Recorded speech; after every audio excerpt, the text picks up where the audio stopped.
quando nós falamos dessa semelhança, tem regras que vieram para contribuir, certo? Com a distribuição dos orbitais. Deixa eu só colocar a animaçãozinha aqui, que daí já vai aparecer para vocês os elétrons. Então, a gente tem o princípio de exclusão de Pauling. O que diz? Um orbital comporta no máximo 2 elétrons com spins contrários. Foi o que eu comentei com vocês, né?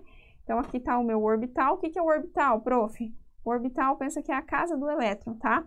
Lembra que o Rutherford falou para nós que tem um núcleo, e ao redor do núcleo tem as eletrosferas? E nas eletrosferas que estão os elétrons, vocês acham que eles estão perdidos ali? Não, cada um está dentro do seu orbital, ok? E dentro desse orbital cabem no máximo 2 elétrons com sentidos de spin contrários, tá? E a regra de Hund, que é importantíssima também, que ela fala para nós que todos os orbitais devem receber seu primeiro elétron e só depois cada orbital irá receber o seu segundo elétron. Como assim, prof? Não entendi nada. É aquele exemplo que eu falei para vocês lá, ó. Lembra que eu comentei que, por exemplo, o orbital S, o subnível S, é 0. Aí, quando eu venho, por exemplo, para o subnível P, que ele comporta 6 elétrons, ao invés de 2, ele vai ter 3 divisõezinhas ali. Eu tenho que completar todos aqui para depois eu receber o segundo elétron, como ele está mencionando ali para nós, tá? Então, eu tenho que completar todos primeiro para depois ele receber o próximo. Tranquilo? Então, aqui eu tenho exemplos lindos e maravilhosos para facilitar a nossa compreensão. Deixa eu só chegar um pouquinho mais perto aqui por conta do reflexo. Coloque no esquema abaixo que representa determinado subnível, um total de 7 elétrons. Então, olhem só. 7 elétrons. Eu falei para vocês que tem os níveis de camada de 1 a 7 e falei que as camadas vão indicar a quê? Falei também que cada camada comporta uma quantidade máxima de elétrons. Falei para vocês, então, que o S tem 1 orbital, que o P tem 3, que são 6 elétrons, que o D tem 5, que são 10 elétrons, e que o F, que não cai muito, são 7 orbitais, que tem 14 elétrons.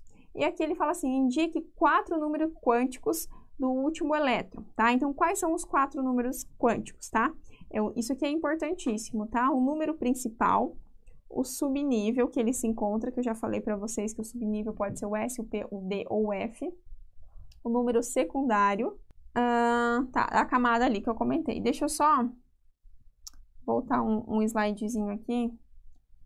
Esse aqui, que eu vou explicar aqui e aí a gente faz o exercício juntos, simultâneos, que fica mais tranquilo, ó.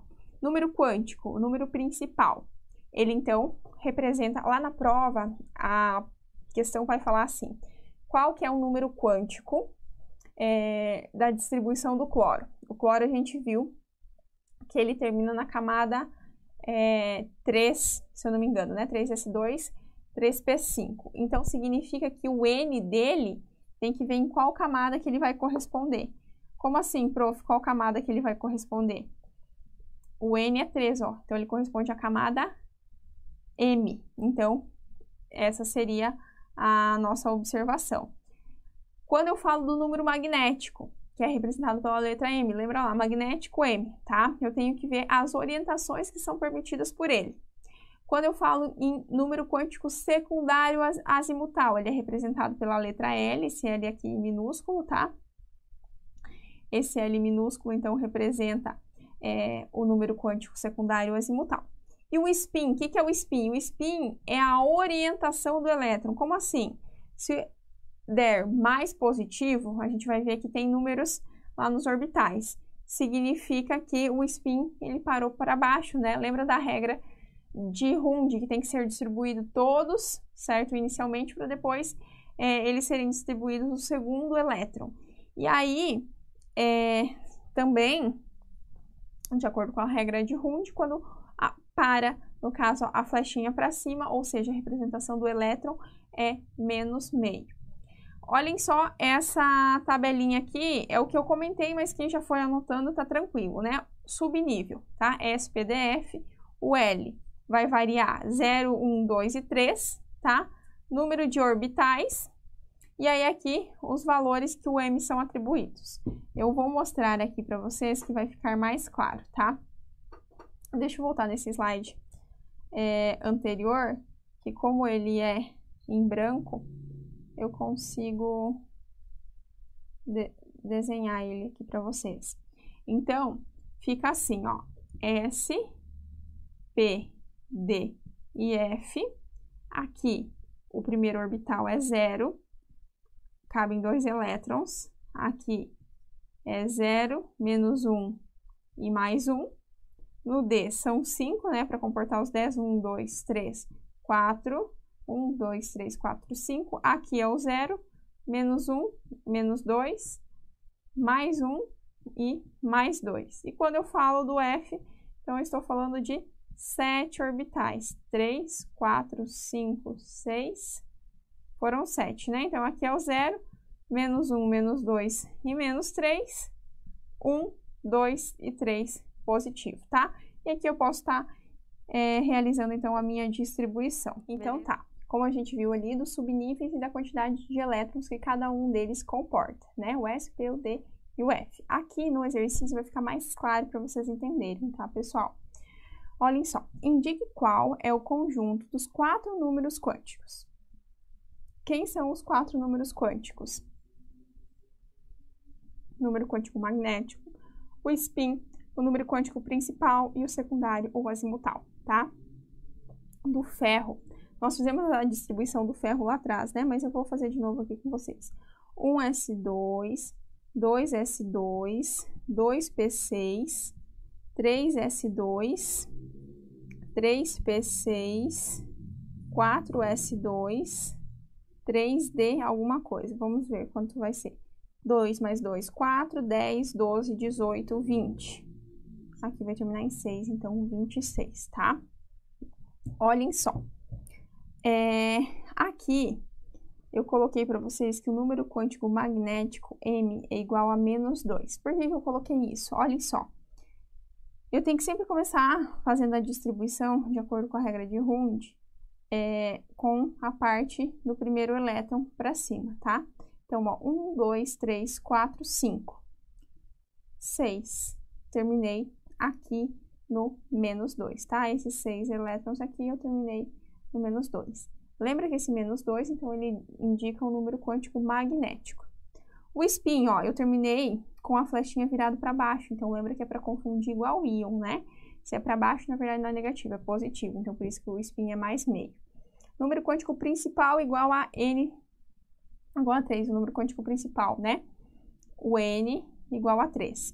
O que significa o N? Lembrem que S, P, D. Aqui eu tenho um orbital, aqui eu tenho 2 orbitais e aqui eu tenho 5 orbitais, tá? Então, aqui eu tenho o quê? 5 orbitais. Aqui é 0, aqui é 1 e aqui é 2, tá bom? Por isso, o nosso número secundário corresponde a 2. Beleza, pessoal? E agora aqui, no nosso próximo exercício, nós temos o seguinte. A gente tem 7 elétrons, tá? Aqui o enunciado, ele passa 7 elétrons, ele traz também, que vai ser o D, que comporta um 10. E aí ele pede, então, quais vão ser cada um dos respectivos números quânticos. Então, a camada, ele diz que é M. Se a camada é M, o nível é 3. Então, por isso que N é igual a 3, tá? Lembre que no exercício anterior, o N, ele era quanto? O N era 3 também. Mas por que o N era 3 aqui? Ele era 3 porque ele terminava, eu apaguei a distribuição, né? Mas era 3D6. Então, o N era 3 por isso. E lembra que o L era 2. Por que o L era 2, o número secundário? Porque ele para aqui com 2, tá bom? Então, quando a gente analisa esse aqui, ele não passa, a gente não faz a distribuição, mas a gente sabe pela camada, tá? Então, como a camada é M, a gente lembra dessa relação e sabe que o nível é 3. O subnível D, por que a gente sabe que o subnível é D? Porque tem 5 orbitais, né? E o número secundário, L igual a 2, tá? Como que a gente sabe que o L corresponde a 2? Porque a gente faz a distribuição aqui. Vamos ver se é 1, 2, 3, 4, 5, 6, 7, tá? Então, a gente consegue observar que o L é igual a 2. E, por último, nós temos o número quântico magnético, menos 1, porque aqui é 0, aqui é menos 1, certo? Parou ali, então, no orbital menos 1. Tranquilo, pessoal? Então, essa foi a nossa aula de distribuição eletrônica. Voltem e revise esses conceitos que eles vão ser bem importantes.